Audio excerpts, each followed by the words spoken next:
Edward, say in your book, China's Disruptors, you say that Americans need to start paying attention to Chinese entrepreneurs. Why do you think the West is underestimating them? Well, for a long time, people in the West consider China as, a single-party state, which is factually true, and that the Chinese economy is largely dominated by these large state-owned enterprises. We call them SOEs, right? These are large companies, resourceful, supported by the state, have privileged access to certain sectors, and so on. While that is not totally incorrect, that view is actually being challenged quickly by the up-and-coming private sector. These are many of the very powerful companies like the Jack Ma's, as you know, from Alibaba, Tencent, Xiaomi, and so on. And why should Americans be looking at these companies? Because these companies are, number one, they're fast and agile. They're disrupting businesses not only in China, but in our view, beginning to get outside of China. Well, you mentioned Jack Ma of Alibaba. Who else should we be watching? Because Americans love tech gurus and entrepreneurs. We love the Google guys. We love Mark Zuckerberg. Who should we be watching in China? Well, there are a couple of other guys who are up and coming. They're doing really well in the tech space in China. In addition to Alibaba's Jack Ma, these are Tencent's Pony Ma, Baidu's Robin Li, and also Xiaomi, as you know. Xiaomi is the very successful and fast-growing smart device maker in China, and the leader is called Lei Jun. And these are the guys that I would recommend that Americans really take attention to. How do Chinese entrepreneurs work with the state? Because a lot of American tech entrepreneurs have had trouble cracking the Chinese market because of things like censorship. Yeah, something paradoxical is going on. On one hand, of course, as I mentioned, the state is quite protective of state-owned enterprises. To the state sector for a long time was very, very important for the Chinese economy. But in the last 5, 10 years, the Chinese government have actually seen the rapid rise of the likes of Alibaba, Tencent, Baidu, and so on, as we mentioned, and they see that these companies are really also creating value. They're innovative. They're really helping employment and so on and so on. So the Chinese government come to a point of view that these non-state companies or private companies ought to be embraced and be supported as well.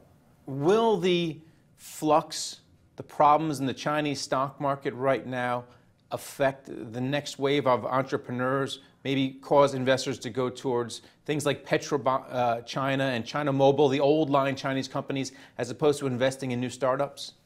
I think there's certainly a short-term impact. As you know, some of the IPO has been temporarily halted for now, and therefore for some of the entrepreneurial companies who are looking to IPO in the short term, they're going to find a little bit of at least a delay, if not a suspension.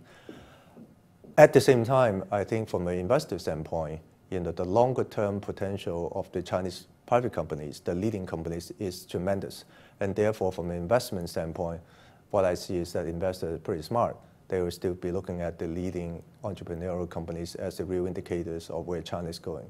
One of the hot spaces right now is in cybersecurity here in the U.S. A lot of it is guarding against Chinese hackers. Can you talk about what's going on in China? Are we seeing lots of Chinese entrepreneurs helping companies defend themselves against other Chinese hackers? I'm not into that space, so I can't really comment too much on that. But at the same time, this cybersecurity is over, as you know, is perhaps in between the U.S. and China, and maybe with other countries in the world as well. But specifically, what are the entrepreneurs doing in helping or not helping? I really don't know about the details. All right, what about the hot spots for the next generation of Chinese entrepreneurs? I know they're in tech and green energy. So where's it headed in the future? Well, there's a lot of things that's happening. One is, of course, the middle class in China is continuing to grow. Today, it's around 300 million. In 10 years, some people say it's going to grow to 600 million. So there's a lot to be done there. But there's also other areas where China is going to be investing a lot of resources and therefore creating opportunities for entrepreneurial as well as foreign companies, for the matter. These are the areas like infrastructure. China is doing the so-called One Belt, One Road, which is sort of a major initiative that links China with Central Asia and Europe. There's also the what we call the big health area. Big health meaning it's not just pharmaceuticals, but also encompasses all the adjacencies to pharmaceuticals like health services, hospital, and so on. That's a big deal in China. And also, just in general about technology, company I think you mentioned, DJI, for example, they make drones, right? They're very, very successful. And we're going to be seeing more of that kind of company as well. So I say, entrepreneurship is all over and opportunities are plenty. All right, well, thanks a lot for coming on and talking about it. And thank you for watching The Street.